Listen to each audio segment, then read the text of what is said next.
जय श्री कृष्णा। राधे राधे। स्वागत है आपका पार्वती पनमोली में। आज हम सुनेंगे बैसाख अमावस्या की बेहद पुण्य फलदायी व्रत कथा। तो आइए सुनते हैं। बैसाख अमावस्या की आप सभी भक्तजनों को अमावस्या तिथि की हार्दिक शुभकामनाएं।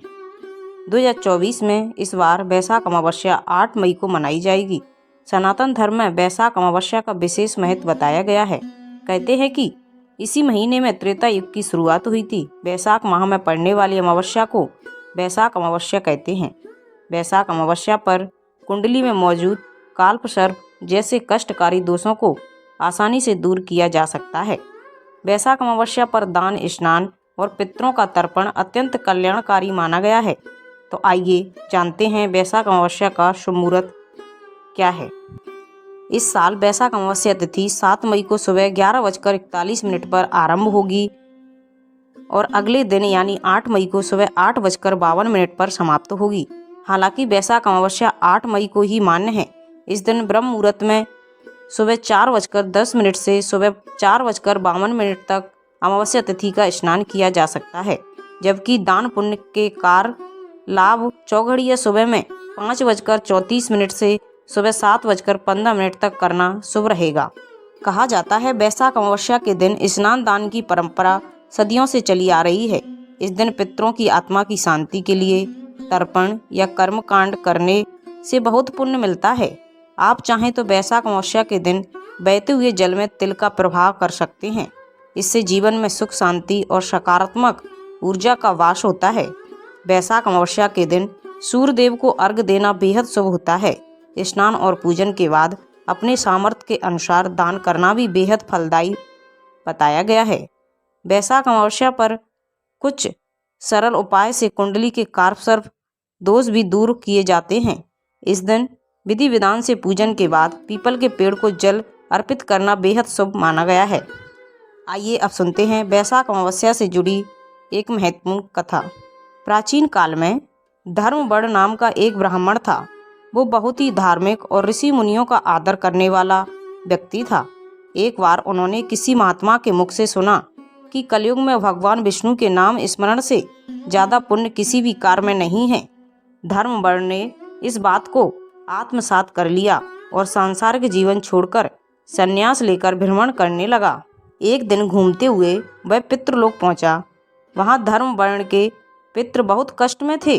पितरों ने उसे बताया कि उनकी ऐसी हालत तुम्हारे संन्यास के कारण हुई है, क्योंकि उनके लिए पिंडदान करने वाला कोई शेष नहीं है। यदि तुम वापस जाकर गृहस्थ जीवन की शुरुआत करो और संतान उत्पन्न करो तो हमें राहत मिल सकती है। साथ ही बैसाख अमावस्या के दिन विधि विधान से पिंडदान करो। धर्मवर्ण ने उन्हें वचन दिया कि वह उनकी अपेक्षाओं को अवश्य पूर्ण करेगा। उसके बाद धर्मवर्ण ने सन्यासी जीवन को छोड़कर दोबारा सांसारिक जीवन को अपनाया और बैसाख अमावस्या पर विधि विधान से पिंडदान कर अपने पितरों को मुक्ति दिलाई। इसके अलावा अमावस्या की एक दूसरी कथा के अनुसार किसी नगर में एक राजा रहता था। राजा की रानी बहुत ही धार्मिक विचारों की थी। राजमहल के ठीक सामने साहूकार की एक हवेली थी। रानी और उस साहूकार की पत्नी में बहुत गहरी मित्रता थी। तभी एक दिन हवेली से साहूकार की पत्नी के रोने की आवाज़ आई। इस पर रानी ने उससे कारण पूछा। तब राजा ने बताया कि साहूकार का पुत्र मर गया है। रानी ऐसे दुख से वंचित थी, इसलिए वह राजा से एक बार फिर पूछी कि ये दुख क्या होता है। इस पर राजा ने बोला कि जब तुम्हारा कोई बेटा मरेगा तब तुम्हें समझ आएगा। ऐसा सुनकर तुरंत रानी ने अपने बेटे को नीचे फेंक दिया, पर भगवान की कृपा से उसे कुछ नहीं हुआ। रानी ने फिर से पूछा कि ये दुख क्या होता है। तब राजा ने रानी को जवाब देते हुए कहा कि जब पड़ोसी राज्य में युद्ध होगा और मैं उस युद्ध में अकेला जाऊंगा, उसके बाद जब तुम मेरे मरने का समाचार सुनोगी तब तुम्हें पता चलेगा। हालांकि रानी अमावस्या व्रत करती थी, जिस वजह से राजा युद्ध जीतकर वापस आ जाते हैं। रानी फिर से सवाल करती है। तब इसके बाद राजा ने कहा कि जब हम गंगा माँ के दर्शन को जाएंगे तब मैं वहाँ गंगा नदी में कूद जाऊंगा, फिर तुम्हें पता चलेगा कि दुख क्या होता है। उधर भगवान शंकर कैलाश पर्वत पर बैठकर सब कुछ देख रहे थे और माता पार्वती से कहते हैं कि आओ मैं तुम्हें सुखी आत्मा के दर्शन करवाता हूँ। उसके बाद भगवान शिव बकरे और माता पार्वती ने बकरी का रूप धारण करके एक बावली के पास घास चरने लगे। रानी ने उस बावली को देखकर कहा कि हम यहीं विश्राम करेंगे। इस दौरान रानी ने महादेव और माता पार्वती की सारी बातें सुन ली, जिसमें महादेव और माता पार्वती आपस में बात कर रहे होते हैं कि रानी ने अमावस्या का व्रत किया है, इसलिए उसे इस जन्म में कोई दुख नहीं मिलेगा। सारी बातें सुनकर रानी को सब कुछ समझ आ गया। फिर उसने राजा को सब कुछ बताया। ऐसा माना जाता है कि अमावस्या व्रत करने से इंसान के सभी संकट दूर हो जाते हैं। एक अन्य कथा के अनुसार एक गरीब ब्राह्मण परिवार था। परिवार में पति पत्नी और उनकी एक पुत्री थी। आयु के अनुसार पुत्री धीरे धीरे बड़ी होने लगी। बढ़ती उम्र के साथ उसमें स्त्रियों के गुणों का भी विकास होने लगा। वह बहुत ही सुंदर, सुशील और सर्वगुण संपन्न थी, लेकिन गरीबी होने के कारण उसका विवाह नहीं हो पा रहा था। एक दिन उस ब्राह्मण के घर एक साधु महाराज पधारे। कन्या की सेवा से साधु महाराज का मन बहुत प्रसन्न हुआ। उन्होंने कन्या को लंबी उम्र का आशीर्वाद दिया और कहा कि इस कन्या की हथेली में विवाह का योग नहीं है। इस बात से चिंतित होकर ब्राह्मण परिवार ने साधु से उपाय पूछा कि कन्या ऐसा क्या करे कि उसके हाथ में विवाह योग बन जाए। साधु ने कुछ देर विचार करने के बाद अपने ध्यान के आधार पर बताया कि कुछ दूरी पर एक गांव में सोना नाम की धोबिन जाति की एक महिला अपने बेटे और बहू के साथ रहती है, जो बहुत ही संस्कारों से संपन्न तथा पति परायण और निष्ठावान है। यदि ये कन्या उसकी सेवा करे तो उसके बुरे योग मिट जाएंगे। साधु ने यह भी कहा कि वह महिला कहीं आती जाती नहीं है। ये बात सुनकर ब्राह्मणी ने अपनी बेटी से धोबिन की सेवा करने की बात कही। अगले दिन कन्या प्रातःकाली उठकर सोना धोबिन के घर चली गई और वहां साफ सफाई और अन्य सारे कार्य करके अपने घर वापस आ जाती थी।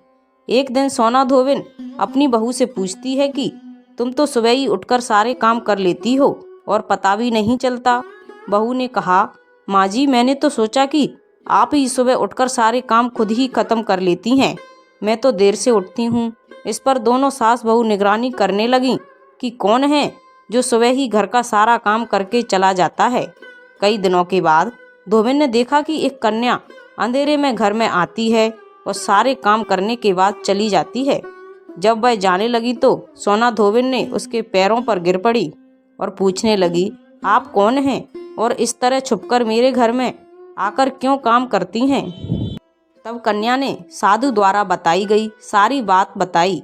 सोना धोबिन पति परायण थी, उसमें तेज था। वह इस बात के लिए मान गई। सोना धोबिन के पति थोड़ा अस्वस्थ थे। उसने अपनी बहू से अपने लौट आने तक घर पर ही रहने को कहा। सोना धोबिन ने जैसे ही अपने मांग का सिंदूर उस कन्या की मांग में लगाया, उसका पति मर गया। उसे इस बात का पता चल गया। वह घर से निर्जल ही चली थी, यह सोचकर कि रास्ते में कहीं पीपल का पेड़ मिलेगा तो उसे भमरी देकर उसकी परिक्रमा करने के बाद ही जल ग्रहण करूंगी। उस दिन अमावस्या थी। ब्राह्मण के घर मिले हुए पकवान की जगह उसने ईंट के टुकड़ों से 108 बार परिक्रमा देकर पीपल के पेड़ की 108 परिक्रमा पूरी की। उसके बाद जल ग्रहण किया। ऐसा करते ही उसका पति वापस जीवित हो गया। इसलिए माना जाता है कि इस दिन व्रत आदि करने से पुण्य की प्राप्ति होती है। एक अन्य कथा के अनुसार प्राचीन काल में एक प्रतापी राजा थे। उनका एक बेटा और एक बहू थी। एक दिन बहू ने चोरी से मिठाई खा ली और नाम चूहे का लगा दिया, जिसकी वजह से चूहे को बहुत गुस्सा आ गया। उसने मन ही मन निश्चय किया कि चोर को राजा के सामने लेकर आऊंगा। एक दिन राजा के यहाँ कुछ मेहमान आए हुए थे। सभी मेहमान राजा के कमरे में सोए हुए थे। बदले की आग में जल रहे चूहे ने रानी की साड़ी ले जाकर उस कमरे में रख दी।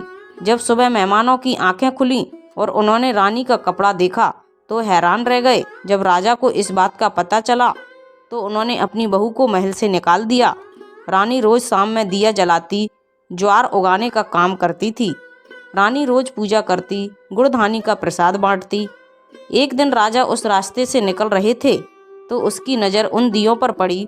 राजमहल लौटकर राजा ने सैनिकों को जंगल भेजा और कहा कि देखकर आओ वहाँ क्या चमत्कारी चीज़ थी। सैनिक जंगल में उस पीपल के पेड़ के नीचे गए। उन्होंने वहाँ देखा कि दिए आपस में बात कर रहे थे। सभी अपनी अपनी कहानी बता रहे थे। तभी एक शांत दिए से सभी ने सवाल किया, तुम भी अपनी कहानी बताओ। दिए ने बताया, वह रानी का दिया है। उसने आगे बताया कि रानी के मिठाई चोरी करने की वजह से चूहे ने रानी की साड़ी मेहमानों के कमरे में रख दी और बेकसूर रानी को सजा मिल गई। यह सारी बातचीत सैनिकों ने महल में आकर राजा को बताई, जिसके बाद राजा ने रानी को माफ कर दिया और महल वापस बुलवा लिया। तो ये थी बैसाख अमावस्या की बेहद पुण्य फलदायी व्रत कथा। अगर आपको अच्छी लगी हो तो प्लीज़ चैनल को लाइक शेयर सब्सक्राइब कीजिए, साथ में बेल आइकन को ऑन कर लीजिए ताकि जब भी लेटेस्ट वीडियो अपलोड करें और इसी तरह की कथा कहानियों और व्रत कथाओं को सुनने के लिए चैनल को अवश्य सब्सक्राइब कीजिए। कमेंट में ओम नमः शिवाय अवश्य लिखिए। Thank you.